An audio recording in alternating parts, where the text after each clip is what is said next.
Ini kita mengukuhkan kembali simpul akidah kita kepada Allah Azza wa Jalla, bahwa kita adalah hambanya dan Dia adalah Tuhan kita yang tidak ada sekutu baginya. Dialah Allah Azza wa Jalla yang telah menciptakan kita dari tidak ada menjadi ada.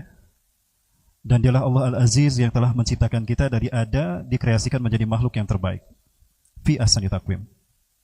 Maka demi menjaga muruah kita sebagai makhluk yang terbaik, Allah menciptakan sistem hidup yang terbaik, yaitu Islam. Maka fitrahnya manusia hidup di dunia ini adalah di dalam Islam. Sebagaimana fitrahnya ikan hidup berada di dalam air, aman, damai, tentram dan sejahtera.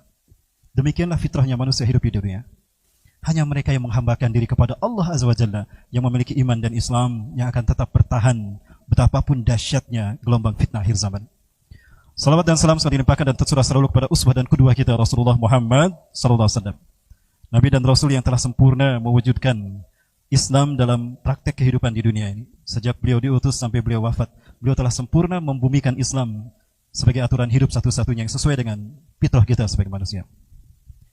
Maka dari itu saya sebagai khatib mewasiatkan pada diri saya pribadi, keluarga dan juga pada hadirin sekalian untuk membekali diri kita dengan takwa kepada Allah, dengan sebenar-benar takwa kepadanya.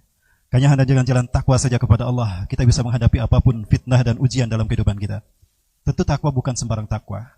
Takwa yang dimaksudkan adalah takwa yang hak tukatih, yang memiliki 3 unsur yang integral. Sebagaimana Rasulullah SAW sabdakan di dalam hadisnya dari Abdullah bin Mas'ud radhiyallahu anhu secara mauquf di dalam tafsir Ibnu Katsir, tafsir surat Ali Imran ayat 102. Rasulullah SAW bersabda, "Ittaqullaha haqqa tuqatih." Bertakwalah kalian kepada Allah dengan sebenar-benar takwa kepadanya. Yang pertama, ayyuta'a fala yu'sa. Hendaklah Allah senantiasa kau taati dan jangan sekali-kali kau maksiati. Yang kedua, ayyushkara fala yukfar. Hendaklah Allah senantiasa kau syukuri dan jangan sekali-kali kau kufuri. Wa ayyudhkara fala yunsa, dan Allah hendak senantiasa kau ingat dan jangan kau lupakan. Pemahaman yang sederhana, taat adalah melaksanakan perintah Allah, menjauhi larangan Allah. Menyalahi definisi tadi, artinya kita tidak maksiat kepada Allah. Syukur artinya isti'malu ni'matan minallah ala ma yaradallahu an. Menggunakan semua karunia yang Allah berikan pada kita di jalan yang Allah ridhoi. Allah beri kita harta kita gunakan di jalan Allah. Itu cara syukur kita kepada harta. Allah berikan kita ilmu kita gunakan di jalannya. Allah berikan kita umur kita gunakan di jalannya. Itu syukur kita atas kenikmatan Allah.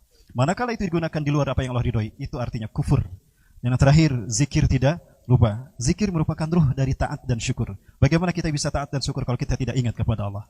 Maka 3 hal ini mesti ada pada diri kita jika memang kita ingin dikatakan sebagai hamba yang bertakwa. Hadirin sidang Jumat rahimakumullah. Betapapun hari ini kita berada di masjid dan bisa melaksanakan ibadah dengan sebagaimana aturannya, namun kita berada di dalam situasi yang berbeda.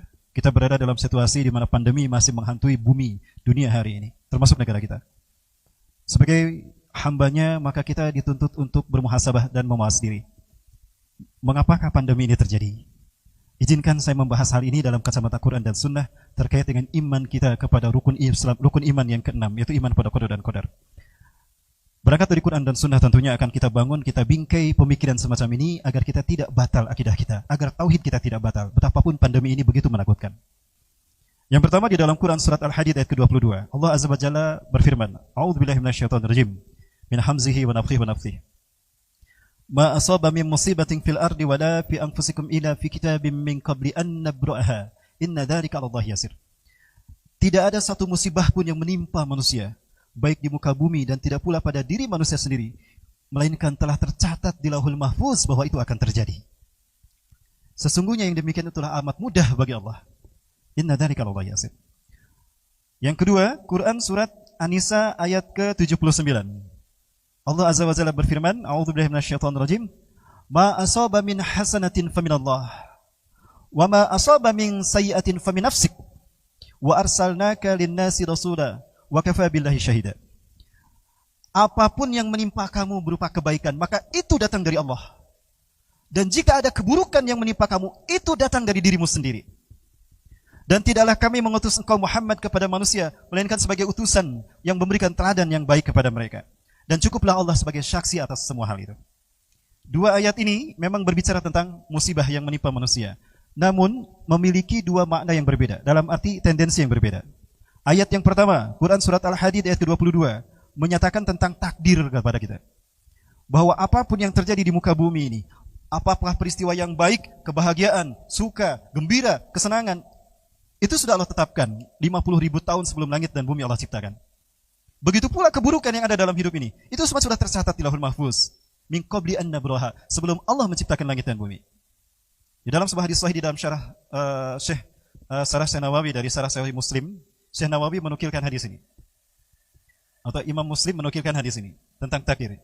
Inna Allah qadara maqadira qabla ayyahluka samawati wal ardu bi 50 alf sanah. Sesungguhnya Allah menetapkan takdir bagi manusia 50.000 tahun sebelum langit dan bumi diciptakan. Artinya, apa yang terjadi hari ini sudah Allah tetapkan 50.000 tahun sebelum langit dan bumi tercipta, dan ini tidak berubah sampai hari kiamat.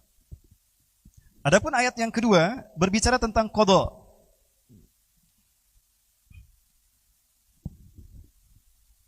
Bahwa apapun yang menimpa kita berupa kebaikan itu datang dari Allah, karena Allah tidak pernah zalim kepada hambanya. Allah selalu menghendaki kebaikan bagi makhluknya. Maka jika ada sesuatu yang tidak sesuai dengan keinginan kita, sesuatu yang tidak sesuai dengan nilai kebaikan kita, itu maka datang dari kita sendiri, atau akibat perbuatan kita sendiri.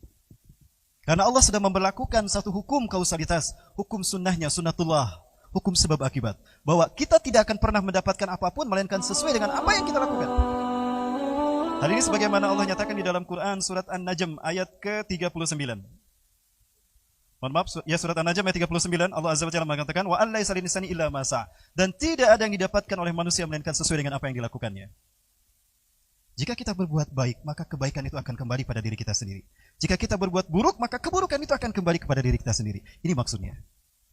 Maka jika ada musibah yang buruk yang menimpa kita, berarti itu ada kesalahan pada perbuatan kita, bukan dari Allah, karena Allah tidak pernah zalim kepada hambanya. Kalau begitu apa bedanya qada dan qadar? Kalau takdir Allah tetapkan baik buruk apapun yang menimpa kita, itu adalah ketetapan yang tidak bisa berubah sampai hari kiamat. Adapun qada adalah keputusan yang Allah buat ketika makhluk menjalani takdir. Maka apapun yang menimpa kita hari ini, saat ini, dewasa ini, itu adalah buah dari pilihan kita. Kenapa demikian? Karena manusia memiliki 3 posisi, dan posisi yang terutama, yang penting diantaranya adalah posisi mukhayyar. Allah memberikan kepada kita hak pilih untuk memilih apapun dalam kehidupan kita. Memilih berbuat baik, silakan kata Allah. Memilih berbuat buruk, silakan. Hatta memilih siapa Tuhan kita, Allah berikan kebebasan. La ikraha fiddin. Namun Allah berikan ketetapan bahwa setiap pilihan kita ada konsekuensi perhitungan dan balasan. Ketika kita memilih kebaikan, maka balasannya pun baik. Bukankah Allah telah menyatakan ini dalam surat Ar-Rahman? Hal jazaul ihsanu illal ihsan. Tidak ada balasan bagi kebaikan, melainkan kebaikan lagi. Dan jika ada manusia yang memilih keburukan, maka balasannya pun buruk. Terkait dengan hal ini, perempuan yang berkata Allah Subhanahu wa taala, ada satu hadis sebagai bacaan terakhir. Saya ingin membacakan satu hadis. Izinkan saya membaca satu hadis Rasulullah SAW terkait dengan apa yang kita alami hari ini. Ya. Rasulullah SAW pernah menyampaikan sebuah hadis dari yang diriwayatkan oleh sahabat Abdullah bin Amr terkait dengan apa yang menimpa kita. Rasulullah SAW bersabda di dalam hadis yang saya dapatkan di dalam kitab An-Nihayah fil Fitan wal Malahim, ya, dari Abdullah bin Amr, beliau berkata, "Aqbala alaina Rasulullah SAW," telah menghadap kepada kami Rasulullah SAW. Faqala, maka Rasulullah SAW bersabda, "Ya ma'syaral muhajirin," wahai kaum muhajirin. Artinya Rasulullah bisa jadi bersabda ketika sudah berada di Madinah. Dan ini dikhususkan pada mereka yang hijrah ke Madinah dari Mekah. Khamsu hisalin, ada 5 musibah. Ada 5 petaka idab talaitum bihinna yang kalian pasti ditimpa oleh 5 musibah ini. Wa inni wa'udzu billahi an tudrikuhunna, dan aku berlindung kepada Allah semoga kalian tidak tertimpa oleh 5 musibah ini. Yang pertama, lam tazhar al-fahishatu fi qaumin qattun. Tidaklah satu kaum melakukan perbuatan zina hatta yu'linu biha, sehingga mereka bangga dan terang-terangan mereka melakukan zina.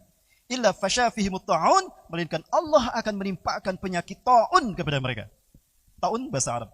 Bahasa Indonesianya adalah penyakit yang disebabkan karena virus atau karena bakteri. Jadi ketika satu kaum mereka melakukan zina, bangga melakukannya, tidak merasa dosa dengan perbuatan keji ini, maka Allah akan menimpakan kepada mereka pandemi virus yang Allah sebutkan dengan nama, yang Rasulullah sebutkan dengan nama ta'un. Yang efek dari ketika wabah ini menimpa manusia, Allah timpakan musibah berikutnya secara berkaitan. Wal auja'ul lati lam takun madat fi aslafihimul ladina madha. Dan Allah akan timpakan kepada mereka kelaparan yang belum pernah terjadi pada kaum sebelumnya. Kelaparan zaman dulu umumnya terjadi karena memang tidak ada pangan, tidak ada makanan, tidak ada logistik. Tapi karena pandemi ini, orang kelaparan bukan karena itu tidak ada, tapi makanan ada, makanan berlimpah. Tapi tidak bisa kita raih dengan cara seperti biasa, tidak bisa tersalurkan karena beranjaknya, karena terjangkitnya pandemi ini. Sehingga banyak orang kelaparan di tengah surplus pangan yang terjadi di satu negara. Ini akibat ulah kita. Ulah satu kaum yang bangga berbuat keji, berbuat maksiat, berbuat zina, dan mereka tidak bertaubat kepada Allah Azza wa Jalla. Yang kedua, Rasulullah SAW mengatakan, walam yankusul mikyala wal mizana, dan tidaklah kaum itu mengurangi timbangan dan takaran, illa ukhidhu bisinina, melainkan Allah akan menimpakan kelaparan kepada mereka, wasiddatul maunah, dan Allah akan menimpakan kepada mereka pacaklik yang luar biasa. Dan yang ketiga, akan Allah timpakan wajur sultani alaihim, mereka akan dipimpin oleh pemimpin yang buruk, zalim, kejam kepada mereka, tidak memenuhi hak mereka dan tidak memenuhi kewajiban mereka. Itu yang ketiga. Kemudian yang keempat, walam yamna'u zakata amwalihim, dan tidaklah kaum itu menahan kewajiban zakat atas harta yang telah mereka miliki sesuai dengan nasab dan haul, illa muda'ul qatra, melainkan Allah Azza wa Jalla akan menahan hujan dari langit. Andaikan manusia tidak mau menunaikan kewajiban mereka, mengeluarkan zakat atas harta yang telah cukup sesuai dengan syarat, maka Allah akan menahan hujan dari langit. Walal bahaima, andaikan tidak ada binatang yang membutuhkan air, falam yumtir, maka mereka tidak akan pernah diberikan hujan. Artinya apa? Mereka yang menghalangi diri dari menunaikan zakat wajibnya, itu lebih hina dari binatang.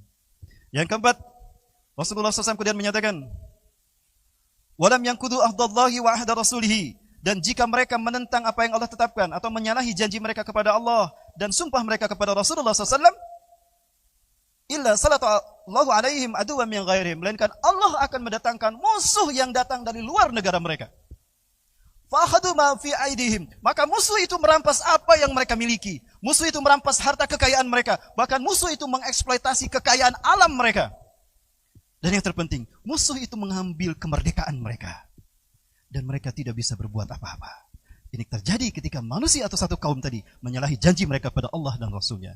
Dan yang kelima, yang terakhir, Rasulullah SAW mengatakan, wa man lam yahkum aw man lam tahkum a'immatuhum bi kitabillah wa yatahayyaru mimma anzalallah, dan apabila pemimpin-pemimpin mereka tidak berhukum dengan kitab Allah dan tidak memilih apa yang Allah turunkan atas mereka, illa ja'alallahu ba'sahum bainahum, melainkan Allah akan ciptakan kekacauan di kampung mereka. Allah akan menimpakan kekacauan di negeri-negeri mereka.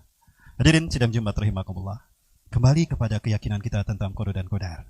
Jadi apapun yang menimpa kita, jika itu kebaikan, itu datang dari Allah. Karena Allah tidak pernah berbuat buruk, tidak pernah memutuskan keburukan. Allah selalu menginginkan kebaikan bagi kita. Tapi kita yang memilih keburukan itu terjadi pada diri kita. Yang kedua, apapun keburukan yang terjadi, itu adalah karena perbuatan kita sendiri, karena kesalahan diri kita. Maka saatnya kita bermuhasabah, istighfar kepada Allah atas perbuatan dosa kita, atas kelalaian kita dan perbuatan dosa kita. Bertaubat kepada Allah. Tentu masih ada pintu taubat selama kita belum sakaratul maut. Dan pada akhirnya kita berharap kepada Allah. Kiranya Allah memberikan bimbingan kepada kita, melalui para ulama kita, melalui para habaib kita, agar Allah membimbing kita melangkah ke jalan yang Allah ridhoi. Barakallahu li wa lakum wa nafa'ani wa yakum bima fihi minal ayati wa dzikril hakim. Wa taqabbal minni wa minkum tilawatahu innahu was-sami'ul 'alim. Astaghfirullah.